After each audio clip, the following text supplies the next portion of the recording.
Imagine that you're a worker for the American Locomotive Company, or ALCO for short, in Schenectady, New York. It's 1941, and you've received an order from the Union Pacific Railroad for 20 heavy freight engines with a 4884 wheel arrangement, the first of their kind in the world. While you're constructing the new engines, a co-worker of yours writes "Big Boy" in chalk on the smokebox door of the first example, and the name stuck. Eventually, most of the new Big Boy engines are completed and ready to go. Now the only thing left to do is get them to their home rails. Except, how do you move 20 of the longest and heaviest locomotives ever built over 1,300 miles from New York to Nebraska? This is how.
According to various railroad forums, the first Big Boy, number 4000, was delivered to the Union Pacific in September of 1941.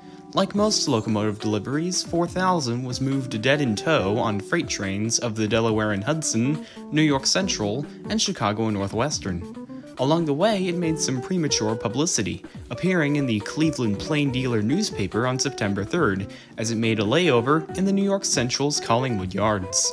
From there, it was transferred to the CNW in Chicago and arrived in Omaha on September 5th, where the Union Pacific officially accepted it, and it gained some further attention as it made a test run to Cheyenne. Pretty simple.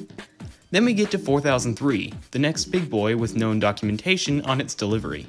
According to the forums, it was shipped on the New York Central's West Shore line, a less busy freight route which ran mostly parallel to the water level route main line.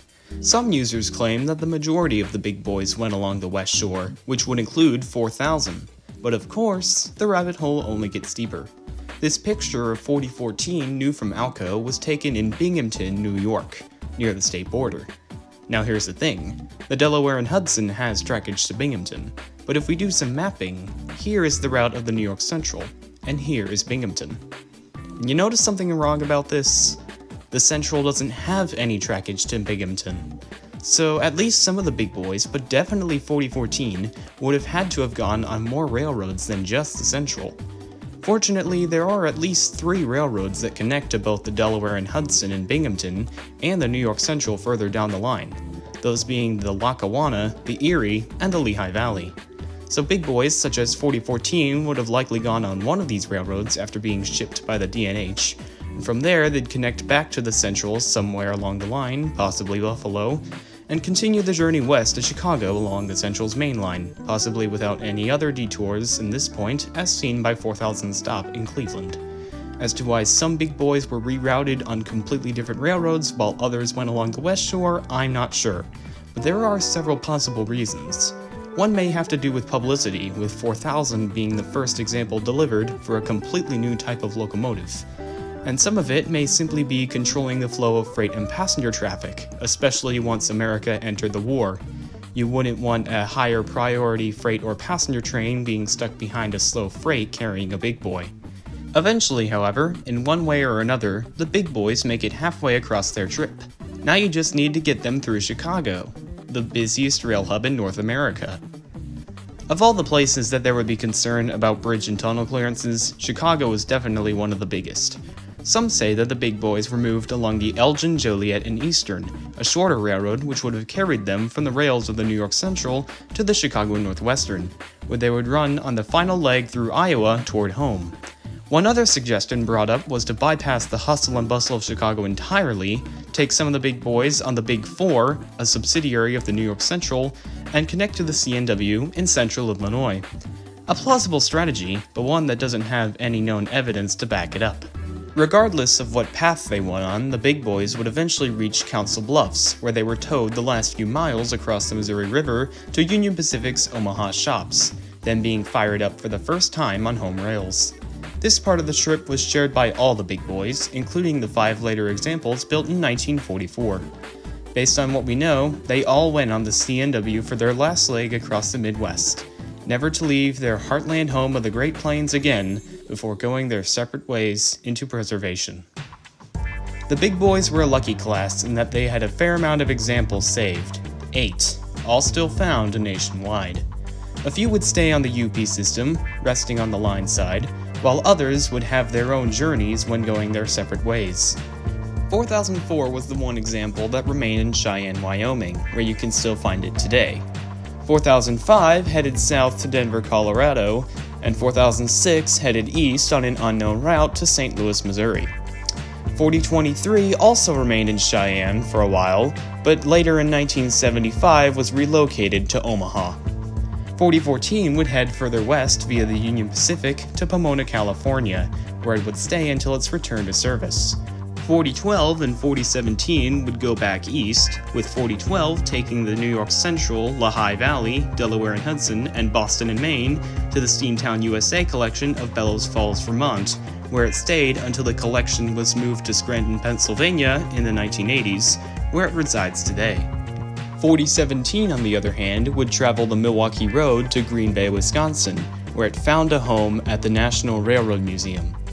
And as for 4018, it went to Kansas City, and from there headed south along the Santa Fe to Dallas, Texas, where it remained until the early 2010s, when it was moved again to Frisco, Texas.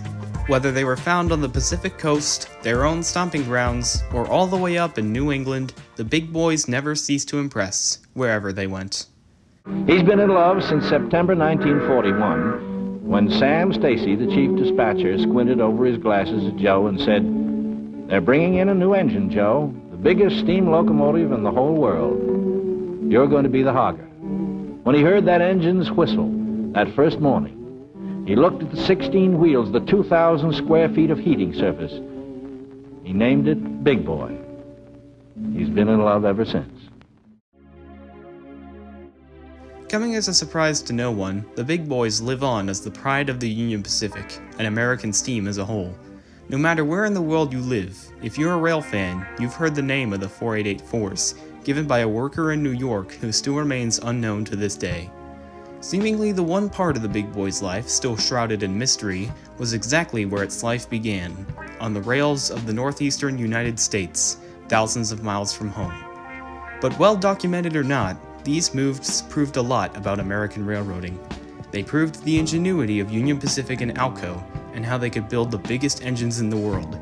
They proved how American railroad infrastructure could handle said engines, even decades after they were built, while still delivering them efficiently. And last but not least, they proved that if you've ever seen a Union Pacific steam engine, and not just a big boy, just know that it's gone on a much grander journey than you may think. Big boy, big boy is my name. Big boy, my name. You should have seen the time we made, 90 cars up the Sherman grade on Big Boy,